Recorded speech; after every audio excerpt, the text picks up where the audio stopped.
Have you ever anticipated something happening? Maybe you spent a whole semester studying for a big exam, or maybe you started packing for a well-deserved vacation days in advance. The anticipation of things like that can be immense. This time of year, we often look forward to vacations, and sometimes when those things don't happen or the exam doesn't go well, it can really deflate us, right? And we can have a failure to launch. Well, last Friday, I took the day off, and Mallory and I had planned to go to New York for our wedding anniversary. It was going to be the first time we were away from both of our little girls. And as you might imagine, Mallory had spent days preparing all the stuff for the girls so that they could be well equipped at their grandparents' house. And then, of course, we had to get ourselves ready, and that can take some time. And we like to keep our stress level low, so we arrived at the airport with plenty of time to spare. I don't know about you, but when I see that blue TSA uniform, I start having anxiety. I guess it's just the feeling of being livestock and going through a cattle chute and being examined at the doctor all at the same time. It just feels invasive. And any way you cut it, I don't like it. So we like to really allot plenty of time for that. And we had figured out that as we were getting to the airport, our flight was going to be delayed. But at this point in life, I welcome delays. I have a chance to catch my breath and drink a cup of coffee and maybe read a good book.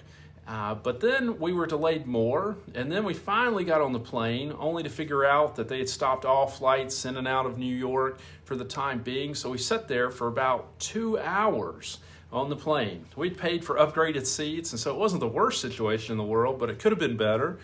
And we sat there for about 2 hours, and they finally let us back off the airport or off the plane. And we'd been about 6 hours into the ordeal at that point, and we just decided to call it a day and try again. We had a failure to launch.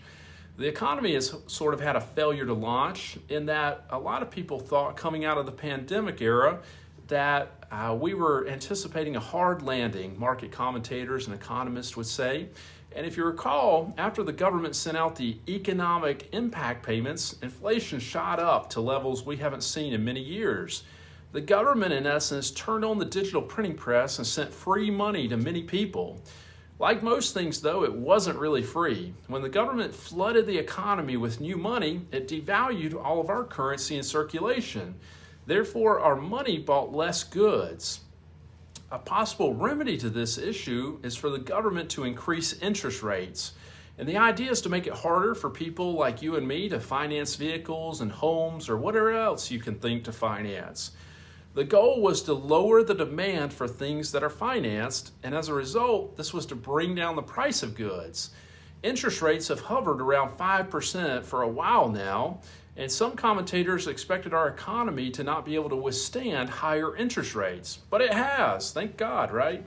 And with no major recession to speak of, like most people thought it would happen. And so a lot of people thought that this hard landing was going to happen.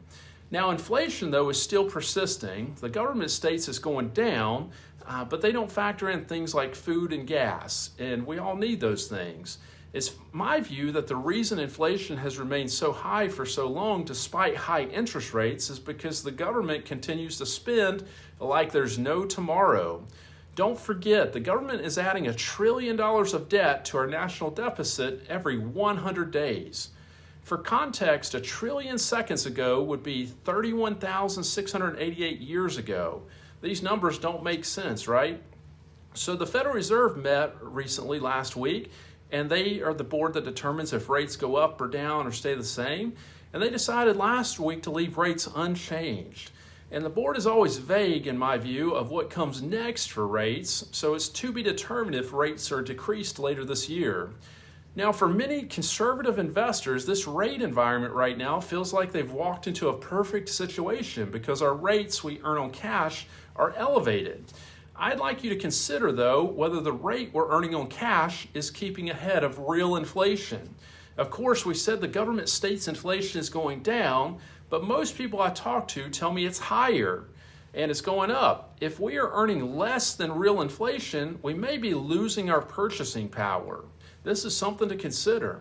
The financial product space is always innovating and getting better. That's a great thing. And right now there's ETFs, exchange traded funds, that have 100% downside protection that allow you to earn what the S&P 500 earns up to a cap. And so some of them may earn well over what a CD would earn gross of fees. And that beats the socks off of a CD or a bond right now. And the cool thing is they can be withdrawn anytime. It's always worthwhile to make sure you're getting the most value out of your money and that it's working as hard as possible. Please reach out if you'd like to learn more about this or you'd like to talk about your particular situation. And our phone number is 864-641-7955. I hope you have a great day, and I hope you'll tune in for another video. Take care.